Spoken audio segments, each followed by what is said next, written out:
All right, y'all. We are doing a live predictions for Locked On Golden Gophers. We're talking the Illinois game, the 2024 Gopher schedule, and some listener questions today on Locked On Golden Gophers. Hey, You are Locked On Golden Gophers. No matter what we're going to do here, we're just going to keep rowing. Your daily podcast on the Minnesota Whatever Golden turns out, Gophers. However it turns out, we're just going to keep rowing. Part of the Locked On Podcast Network. Your team every day. We're just going to keep rowing, and keep rowing.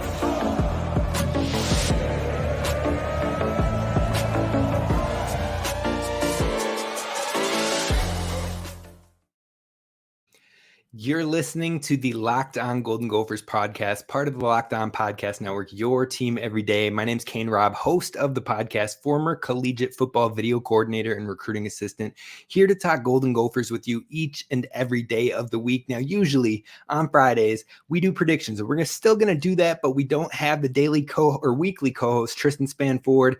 That was on me yesterday. I had a raging migraine. We usually record late at night the night before, and I couldn't even open my eyes. So I was like, bruh, we gotta move it on. And tonight he's got stuff with the family. So I'm doing it solo today, but I wanted to do it live with y'all because we can get the questions going at the end here. I want to see your comments on predictions we've got for the Illinois matchup. And we have to talk about that Gophers 2024 schedule that officially released today as well. So lots to talk about, lots to dive into. Be sure you don't miss any of this daily Gophers content here at Locked On Golden Gophers. Subscribe on YouTube so you can check out live shows like this one and get it ahead of time. And this will turn to an audio podcast as well. So be sure to follow wherever you get the podcast at Locked On Golden Gophers. Now, today's show is brought to you by the Gametime app. Download Gametime today. Create an account and use promo code LOCKEDONCollege for $20 off your first purchase. Now, this first segment we're going to do both over-unders and predictions all in one fell swing. And I want to hear yours as we go along. I can see some of the comments rolling in, and I absolutely appreciate it. But what we're going to do is talk over-unders. And the first one I have is that Gophers points line. Now, the last time I looked at it, it was in favor of the Gophers by 1.5 points. Now at home, I'm going to smash that one because at home against another team that's been struggling, hasn't won a game in the Big Ten West, I think the Gophers can play this one tough.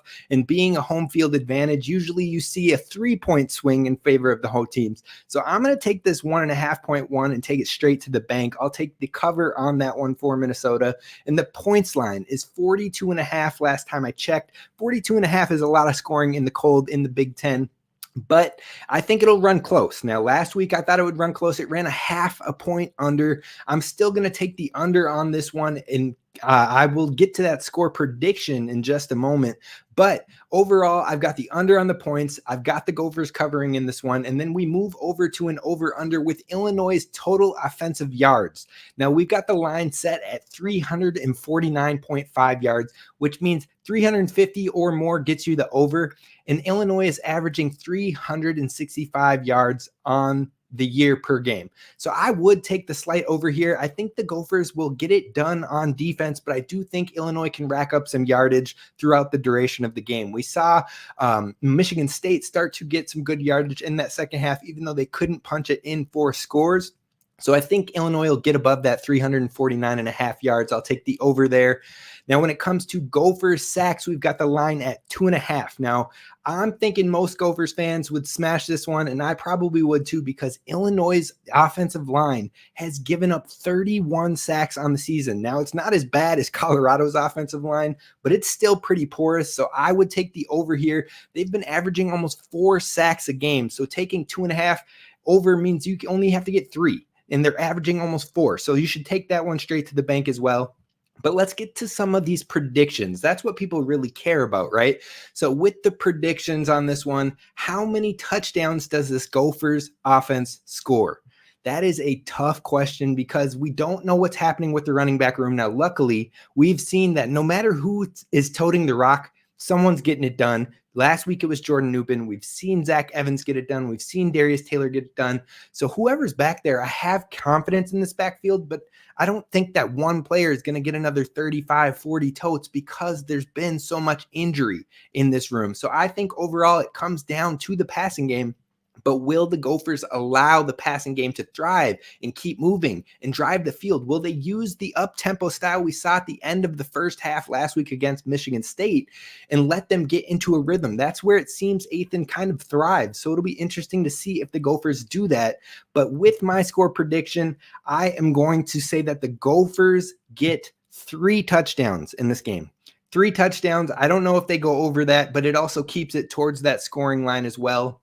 Who leads the team in tackles?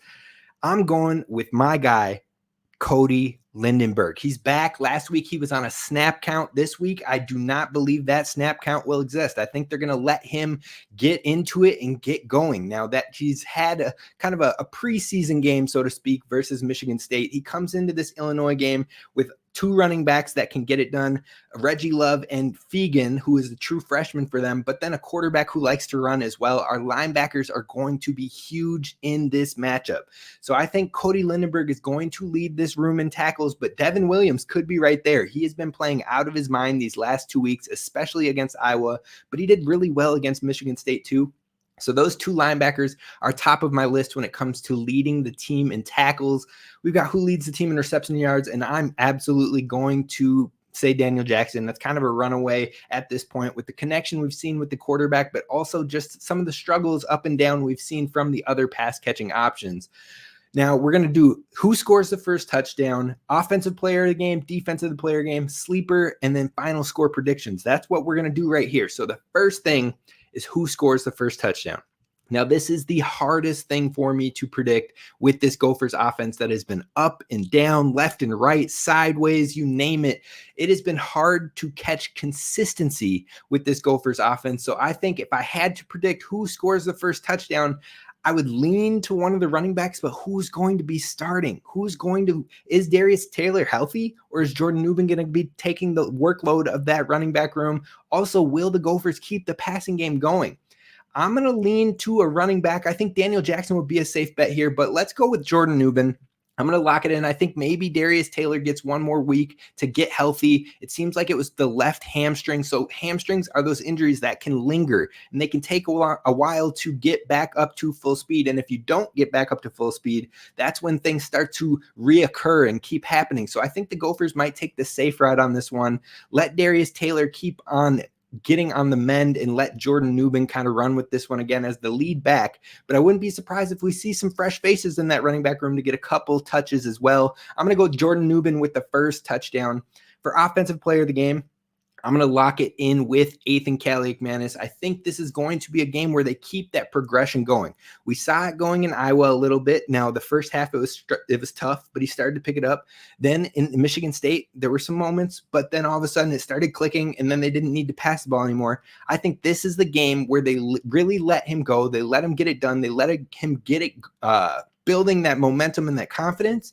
And I'm going to go with Ethan as my offensive player of the game, but flipping to the defensive player of the game, I think it's time. I've already picked him once for one prediction here, but I think Cody Lindenberg is going to be the guy. He is back and ready to go. And I think that he's been itching to put his stamp on this Gopher season. Now he's back. Now he's not on a pitch count, hopefully. So I think Cody Lindenberg is going to have a massive game against this Illinois Fighting Illini team. Now, the last 2 things we've got predictions-wise before we talk about the 2024 schedule, which was released today. Now, before we get to that, like I said, sleepers.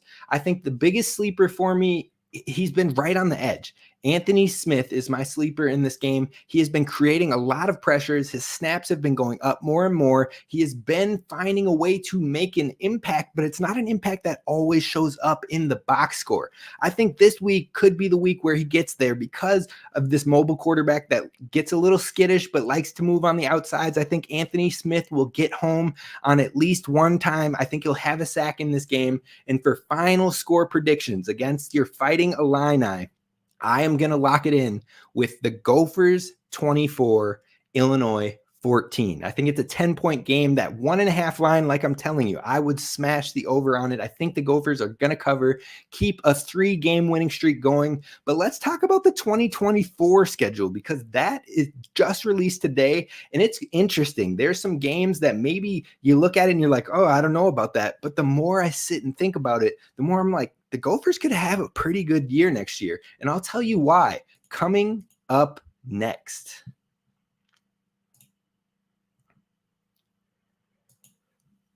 First, I got to tell you about our friends over at Gametime, because at gametime.co, or if you download the Gametime app, they have killer deals on last minute tickets, and their best price is guaranteed. So you can stop stressing about getting the tickets and start getting hyped about the event you're going to. It can be concert tickets, it can be sporting events, and so much more over at the Gametime app. And it's the fastest growing ticketing app in the country for a reason. You get images of your seats before you buy the tickets, so you know what to expect. And on top of that, it goes right to your phone. It's not in your email. You don't have to sit there and scroll and search. So definitely check out the Gametime app, and you can download the app, create an account, and use promo code LOCKEDONCollege for $20 off your first purchase. Again, that's LOCKEDONCollege as the promo code over on Gametime app for $20 off your first time purchase. Terms and conditions apply.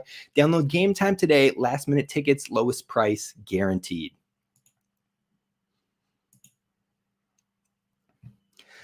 All right, Gophers fans, let's talk about this 2024 schedule, because it officially released, and I'm going to throw it on the screen right now so you can see it. And you know what? It looks like a doozy. You look at starting the entire year with North Carolina, but you got to remember, North Carolina doesn't have Drake May next year. He's most likely, very likely, going to be in the NFL, a high NFL draft pick. So that game hits a little bit different, and it's at home. So hopefully you'll have some more momentum on your side, especially with a lot of young players getting key reps this year, that hopefully you can make it up in that series 1-1. But then you move on to Rhode Island, should be a win. Nevada should be a win. And you kick off Big Ten play in September at home versus Iowa. So that's the first 4 games. Now, Iowa is going to be a massive game to kick off the Big Ten season, and especially because you know this Iowa team is going to want vengeance for how the game ended up this season. So that is a tough way to start out the season, but you're at home, and you know that that's going to be a sellout game because it's the first Big Ten game. You're hopefully starting the season 3-0 with those 3 non-conference, especially with North Carolina missing some big pieces that led their team this year. You start 3-0, and then you go into the Iowa game at home. It's going to be a rabid crowd that is ready to get loud, ready to show out for your Gophers, and I think it could be a huge one, and hopefully PJ Fleck can keep that streak going when it comes to the Iowa matchup. So those first 4 games out of the start aren't too bad. It's nice to see that you could maybe start 4-0, and then you take on Michigan. Now, Michigan, we saw what happened this year, 52-10. It was absolutely brutal, and it was tough for Gophers fans to watch. It didn't feel like we were in the game at all. There was maybe one moment prior to the halftime where you're like, okay, we see a flash, and that was the last flash you saw this season. But what is happening with Michigan? The craziness, the scandal, the all this stuff happening with Michigan football right now. Who knows what happens? You're probably going to lose J.J. McCarthy to the NFL. Blake Corum is going to go to the NFL. A lot of those offensive linemen are going to go to the NFL. Who knows if Jim Harbaugh's back or if he has suspensions? What is going to happen sanctions-wise? There is a lot up in the air with that Michigan game. So who knows if it's a game that Minnesota could maybe be in because of the scandals, because of the departures, because who knows what's happening there. So it's hard to put a full stamp on that Michigan game as something that we can't be in. So you're talking about maybe you're 4-0 in that beginning of the season, a huge question mark around Michigan, and then you've got 2 new additions in USC and UCLA. Now, I don't know if you've watched USC this season, but Caleb Williams was touted as the possible back-to-back Heisman quarterback this season. He was touted as the number 1 pick, and now people are maybe wavering on that a tiny bit. He's shown a couple blemishes, and USC has shown they cannot play defense. Now, if you can't play defense in the Big Ten, you are likely going to struggle. And I don't think USC is going to be an exception to that, because yes, they might have a high-powered offense, but defense is everything in this Big Ten conference. So I don't know if it's going to be smooth sailing for a school like USC or for UCLA. UCLA might fit the Big Ten style when it comes to the tough, hard-nosed, grinding, ground and pound type offense. But who knows if it'll be an adjustment period for them. Of the 4 teams coming over, I think Oregon is best suited for this Big Ten style to play and to be up there with the big dogs like an Ohio State, like a Michigan and all that. So we don't see Oregon next year. Washington also could be as well. We don't see Washington, but Washington also has huge departures, 2 top wide receivers, a top quarterback, all leaving. So even though these top 4 schools coming in from the Pac-12 present a lot of challenges or a lot of differences, I think there will be an adjustment period. I think the only team that I'm like, yeah, they're going to be good from the get-go is Oregon. Everything else is up in the air, especially if you can't play defense like we're seeing from USC. So I'm not too scared of that USC or UCLA game. I'm not saying it's a guaranteed win, but what I'm saying is the Gophers can be competitive in those games. And then you move on to Maryland. Maryland, we've seen, has had its ups and downs this year. They just lost to Northwestern as well. After that Ohio State game, I believe they're on a 3-game losing streak. The Ohio State, Illinois, and Northwestern. Plus they're losing senior quarterback his brother, Talia Tagovailoa. And so who's going to be the quarterback for them? Who are they going to have the pass catchers? There's so much change happening with a lot of these other programs, but you look at what the Gophers have. Yes, we're going to lose Tyler Nubin. Yes, we're going to lose Tristyn Spann-Ford. And there's a handful of guys, key players that will lose, but a lot of the players playing major snaps for the Gophers this season are younger players. So that could play out really well for us in 2024, especially with so many other programs having major shifts. So right now, you're looking at that final week of games. You've got Illinois, Rutgers, Penn State, and Wisconsin. Now, Illinois, we'll find out how we match up with Illinois this week. I don't know if they're going to have a lot of new additions coming in next year to have at the top of your mind. But at the same time, if the Gophers can handle Illinois this year, maybe that's a similar type game in 2024. Rutgers has been a whole new type of team this season. They've played way better defense, and they're getting it together, so it's hard to mark up for that one. But the only game, the number one game that I am like, I don't know if the Gophers can hang, is Penn State. Penn State has shown some flashes this year. They're struggled with Ohio State, but they also have a very young core. Their defense is a young core. Their quarterback is a young core. Their running backs both still have to play at least one more year before they can be NFL draft eligible. So Penn State is a team that I think, like the Gophers, has a lot of young players carrying over to next year that might be well suited to make some noise. So Penn State is the biggest game due to Michigan scandals, due to not knowing the sanctions, due to not knowing if Harbaugh will be back. JJ McCarthy's likely going to be gone. I think Penn State is the biggest game on the schedule next year where I'm uncomfortable. Everything else feels like it could be a toss-up. So the 2024 schedule is a fun one. It's intriguing, but with the amount of experience coming back for the Minnesota Golden Gophers, I'm excited. I'm excited to see how they can hang, how they can grow, and how the young talent comes together for Minnesota in that new season. Now, to wrap up this show, I would love to get some questions from the listeners. I see we have some viewers in here. I want to know what you would like to discuss here to wrap this one up as we head into Illinois week tomorrow. We've done some predictions. We've talked about 2024, but what is on your mind? Feel free to drop that in the comments, and we'll wrap this one up with that one. But first, a word from our friends over at PrizePicks. Now, if you like daily sports and daily fantasy sports, then PrizePicks is the place to be, and you can test your skills over on PrizePicks and turn $10 into $250 with just a few taps. It's as simple as pressing over or under on simple stat projections, and if you get multiple correct, you could win up to 25 times your money, and you can also play alongside your favorite players like rapper Meek Mill or comedian Andrew Schulz. You can find them in the community plays under the promo tab in the app and view entries from some of the biggest names on PrizePicks community each week. So go to prizepicks.com/lockedoncollege or use promo code lockedoncollege for a first-time deposit match of up to $100. Again, that's prizepicks.com/lockedoncollege for a first-time deposit match up to $100.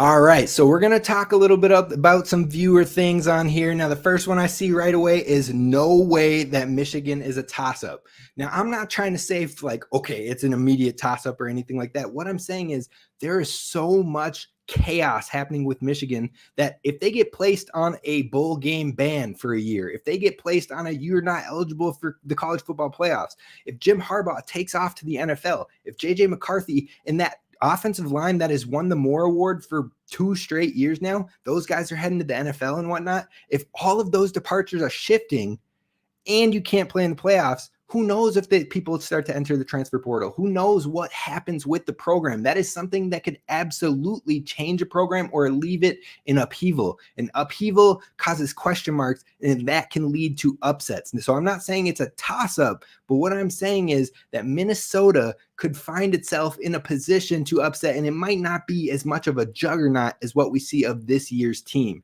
So that's what I'm thinking a little bit more when it comes to that Michigan matchup when we're looking at the schedule.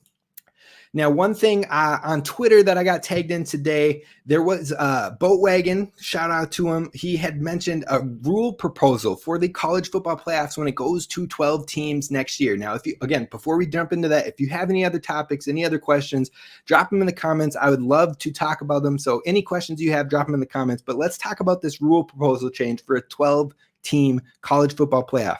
Now, he says if 2 teams in the playoff have played during the season, they should not meet in the first round of the playoff. So if Michigan and Ohio State, who play every year, end up playing there and they both get into the playoffs, they shouldn't be allowed to play in round 1. And I like that concept because it leaves not only more new matchups for that first round and more excitement for that first round of the playoffs, but it also makes you probably playing other Power 5 opponents in round 1. So then you have your SECs talking about we're the best. You have the Big Ten talking about we're the best.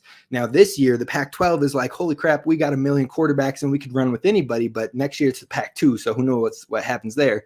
Big 12, I'm sure they're going to think that they can be up there with the best. If you're having these first round playoff matchups where you're having an Oregon for Big Ten versus a Georgia for the SEC, that is going to give bragging rights to a lot of these conferences and allow you to maybe get more Big Ten matchups, more SEC matchups in those later rounds to prove which conference is really more dominant. So I love that thought. I love that concept. I would absolutely implement that if I was in charge of the Big Ten. Now, we got some more questions coming in. So first question, will Minnesota have a weather advantage? Now, I don't know if you mean for this upcoming matchup or if you mean for when those new teams come in next season. I'll address both. So this weekend, I don't think it's a weather advantage because Illinois, it's not too far. They know what it's like. They are in the Big Ten. But when you're talking about those new schools coming in, I think there could be some weather advantage, especially as you get to the later games. Now, let me flip back to that schedule real quick. Next year's schedule, we have USC and UCLA both in October. Now, we know it can get cold in October, but in the middle of October, you don't see snow too often. So I think it probably won't be too advantageous for us at that point. If we got to see those schools in November, I think that's where you're starting to see a little bit of a difference because you're not those Caleb Williams, Malachi Nelson, whoever's playing quarterback for USC isn't used to those cold weather games. Both of those guys, I think Caleb Williams comes from the DC area. Their next year quarterback, Malachi Nelson's from California. So they haven't played in those below freezing games. They haven't had receivers who have to catch the rock in the freezing cold and it hits your hands and it feels like a brick. So if we're talking about those teams playing in November, I think it could start to play an advantage. But if we're talking about the middle of October, I don't think it'll be cold enough to make a difference. Now let's move back to some more questions. All right, so can Minnesota make a big time win against Penn State? You're talking about that next year's schedule, I think, and I don't know. It depends on the consistency and the growth that we would see at quarterback. If Athan's the starter again next year, how much of a leap, how much of a step does he get in next year's season? Does he take that next year growth? Because we've seen some progressions, and I think a lot of people wanted to see that 300-yard production we saw against Wisconsin on an every-game basis. Now, that wasn't going to happen this year, and I think there has been a little bit more struggle than what people would like to have seen. But if he closes up this back half of the season and gets on a roll and gets it clicking, and then he heads into the offseason knowing what that feels like and takes that momentum to the next step, that's when I think you can start to see something intriguing next year for Minnesota. But that's a big if. There's also the ifs of what's happening, who is staying, are we able to keep our key players? Darius Taylor, Daniel Jackson, does he come back or does he put on enough of a big season in this back half of the season to get considered for the NFL? There are so many question marks still with it being in the 3-quarter stage of the season that it really depends who's back and who has taken what progressions to know what could happen for an upset when we're talking about that next year. All right, the final one we will do is, am I mad about how the Big Ten not having divisions anymore next year? Now you have to play real competition instead of playing the Big Ten West teams. I am excited. I'm not really mad about it. I think a lot of Gophers fans could be nervous, scared, think it's going to be back to mediocrity. But I think when it comes to playing better teams, better caliber opponents, you either step up with the big dogs and answer the call and grow and you get into a better program, or that's when changes start to happen. If you struggle and you fall into mediocrity and you start to lose all the time in order to get back to a caliber. So I'm not afraid of it. I'm not mad at it. I'm excited to see how the team responds. And it might take a year, it might take 2 years to see how it goes. But having young players that are getting key minutes right now, your Maverick Baranowskis, your Devin Easterns, your Anthony Smiths, Ethan Kalikmanis, Darius Taylor, all these young players are getting a lot of live reps right now. And then you have a core next year that hopefully should be able to respond. And if they do, then maybe you pull some games that people aren't expecting you to be in. And then maybe more people start to recognize this is a program I could maybe fit in. And I think the Gophers have been really particular with how they recruit. They might not land all the 4 stars, but the guys that they're finding in this recruitment are guys that fit the system well. You're seeing, even though it's taken a few years, Daniel Jackson absolutely balling out these past 2 years. You're seeing guys like Cody Lindenberg coming through and making a huge difference. Tyler Nubin and his growth over his career. The guys that they pick out in the portal, even though they might not be immediate freshmen, 4-star guys that are going to jump in from the jump, which we've seen a couple of with Darius Taylor, Greg Johnson's making some impacts. But regardless, those guys have been developing well. When the ones who stick around and the ones who go through it all, they fit into the system. Joe Rossi's system on defense has been really well with making these guys the best that they can be in player development. So I think if you have that player development and you have that swagger about you and you can go in and pull a couple upsets, maybe you can keep the momentum going for future years to keep your program on the up and up. I think that's what we're going to do to wrap up this one. I'll throw this question on just to wrap it up. I think it'll be a quick one. Will Wisconsin be tougher than Iowa? Absolutely. I think Wisconsin, even though Wisconsin lost to Iowa, I think overall they're going to be a tough matchup. They always are. Rivalry games, even the Iowa opponent, we only won by 2 points. We couldn't score a touchdown in that game. So I think no matter what, Iowa could be 0-10. Wisconsin could be 0-10, but when they play Minnesota, they're going to play like they're an undefeated team, plain and simple, because those rivalries just mean more. And so I think Wisconsin to close out the season is going to be a crazy matchup for Minnesota, especially if Minnesota is able to win these next 2 games. You win Illinois, you win Purdue, and regardless of what happens at Ohio State, they would be in the position to win the West, which means not only Wisconsin coming to town, they've lost the axe back-to-back years. They don't want to make that 3. They're going to have fire for that. But then to know if Minnesota goes on to win these next 2 games, when Wisconsin comes to town, if Wisconsin gets that win, they get the axe, and they make sure we do not win a West Division title while the divisions are still here. So they would not only take that trophy back, but they'd get to rub it in our faces for the end of time that we never won a West, and they were the reason why on multiple occasions. So I think they're going to play extremely harder. I think that game is going to be down to the wire. I think they're going to have extra fire, and it's going to be one heck of a game. I'm excited for it, but the Gophers have to take care of business at Illinois, or not at Illinois, at home versus Illinois this week, and then we'll move on from there. That's going to do it for us here at Locked On Golden Gophers. I appreciate y'all who tapped in, and I appreciate anybody that is subscribed to the podcast. Thank you to the everydayers who listen each and every day. You guys are the reason I keep doing this, and we got Gophers daily content for you on the daily. Thank you again. Next week, Tristyn Spann-Ford will be back with us for predictions. Until then, row the boat, Sky Ma, go Gophers, and as always, don't forget to subscribe.